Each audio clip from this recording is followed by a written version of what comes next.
ट्रिंग ट्रिंग ट्रिंग ट्रिंग। पिछले 5 मिनट से शकुंतला जी दरवाजे की घंटी बजाए जा रही थी, पर अंदर बैठे उनका पति सुरेश जी दरवाजा खोल ही नहीं रहे थे।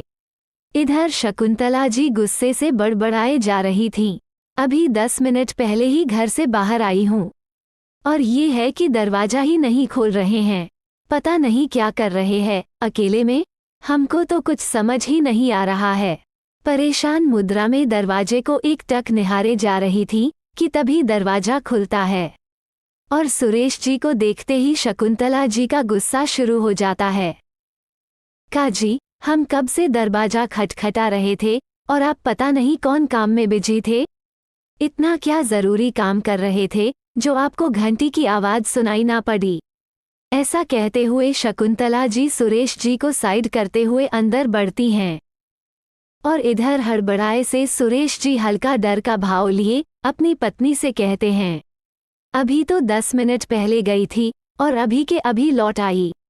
अरे थोड़ा देर तो चैन से सोने देती भाग्यवान, बोल के तो गई थी कि 4-5 घंटे बाद लौटोगी।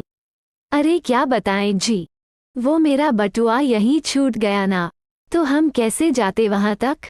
पैसा रहेगा तभी ना जाएंगे जी। जल्दी जल्दी कदम बढ़ाते हुए शकुंतला जी कहती हैं। लंबी सांस लेते हुए सुरेश जी कहते हैं, अच्छा ये बात है भाग्यवान, और तुम क्यों भागे जा रही हो। ऐसा करो तुम यहीं रुको, मैं ला कर देता हूँ। प्यार से शकुंतला जी का हाथ पकड़कर सुरेश जी कहते हैं, क्या बात है काजल के बाबूजी, आज बड़ी फिक्र हो रही है मेरी। मुस्कराते हुए शकुंतला जी कहती हैं, अरे भाग्यवान, खामखा आप ऊपर सीढ़ियों से चढ़ेगी और फिर आपके पैरों में दर्द होगा, फिर आप 10 बार बताएगी, इसलिए आप यहीं हॉल में रुकिए, मैं अभी आपका बटुआ लेकर आता हूँ। सुरेश जी को इतने प्यार से बोलते आज तक शकुंतला जी ने नहीं सुना था, इसलिए शकुंतला जी को थोड़ा शक हुआ उन पर फिर उन्हें लगा वो सच में उनकी फिक्र में कह रहे हैं, इसलिए वो वहीं सोफे पर बैठ जाती हैं कि तभी ऊपर के कमरे से उन्हें किसी के हंसने की आवाज सुनाई देती है। आवाज धीमी थी पर फिर भी शकुंतला जी को सुनाई दे जाती है। शकुंतला जी को आश्चर्य हुआ कि ये हंसी की आवाज किसकी है, क्योंकि आज घर पर ना ही बेटा था ना बहू, सब बाहर गए थे और सुरेश जी बिल्कुल अकेले थे घर में। यही सोचकर शकुंतला जी की जिज्ञासा प्रबल हो गई और वो सीधा ऊपर अपने कमरे में पहुंच गईं। और कमरे में पहुंचते ही उनकी आंखें कमरे का नज़ारा देख खुली की खुली रह जाती हैं। अब उन्हें समझ आ रहा था कि काजल के बाबूजी को आज उनकी इतनी फिक्र क्यों हो रही थी। जब दोस्तों की मंडली घर पर हो और टेबल पर चटकारे स्वाद वाले खाने हों तो कोई भी पति पत्नी की फिक्र करेगा ही।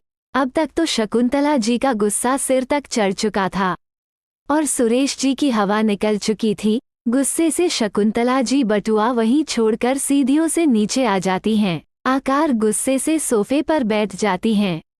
तभी सुरेश जी आते हैं और शकुंतला जी के पास आकर बैठ जाते हैं और कहते हैं, भाग्यवान गुस्सा क्यों करती हो, शांत हो जाओ नहीं तो बीपी बढ़ जाएगा। ये लो तुम्हारा बटुआ और गुस्सा थूक दो, तुम्हारी भजन मंडली तुम्हारा इंतजार कर रही होगी।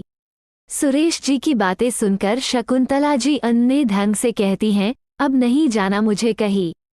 फिर कहती हैं, मैं गुस्सा नहीं कर रही हूँ, बल्कि आपकी फिक्र है, इसलिए ऐसे चटकारे खाने और दोस्तों से दूर रखती हूँ। पर आप नहीं समझते हैं, आपकी सेहत के साथ मैं समझौता नहीं कर सकती।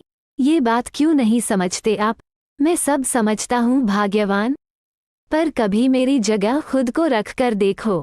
मैं भी तो रिटायरमेंट के बाद इन चारदीवारियों के अंदर बांध गया हूँ, ना कहीं आना ना कहीं जाना, ना दोस्तों की मंडली ना कोई उमंग, बस सबके अनुसार अपनी जिंदगी को जीता जा रहा हूँ, कभी बच्चों के अनुसार तो कभी तुम्हारे अनुसार। इसलिए आज घर पर किसी को नहीं पाकर मैंने सोचा क्यों ना अपनी अधूरी ख्वाहिश को पूरी की जाए और फिर से जीवन के उस पल को जिया जाए जो जवानी की दहलीज पर पहुंचकर किया करते थे। जीवन की संध्या में ख्वाहिशें ऐसे ही घुलती जा रही हैं। अब जो थोड़ा बहुत जीवन बचा है उसे तो जी भर जी लेने दीजिए। अब आप ही बताइए शकुंतला जी में कहाँ गलत था। सुरेश जी की बातें सीधा शकुंतला जी के दिल को छू लेती हैं। उन्हें भी सुरेश जी की बातों में सच्चाई दिखती है, इसलिए वो सुरेश जी से कहती हैं, मुझे माफ कर दीजिए जी। शायद फिर हंसते हुए कहती हैं, जाइए जी लीजिए अपनी अधूरी ख्वाहिशों को, पर अपने सेहत का ध्यान रखकर। यूं उलझुल चीजें रोज रोज नहीं मिलेंगी, जो हुक्म मेरी भाग्यवान। ऐसा कहकर सुरेश जी अपनी मंडली की तरफ बढ़ जाते हैं और शकुंतला जी अपनी मंडली की तरफ। दोस्तों, अगर यह कहानी आपको अच्छी लगी हो तो वीडियो को लाइक और चैनल को ज़रूर सब्सक्राइब करें। धन्यवाद दोस्तों।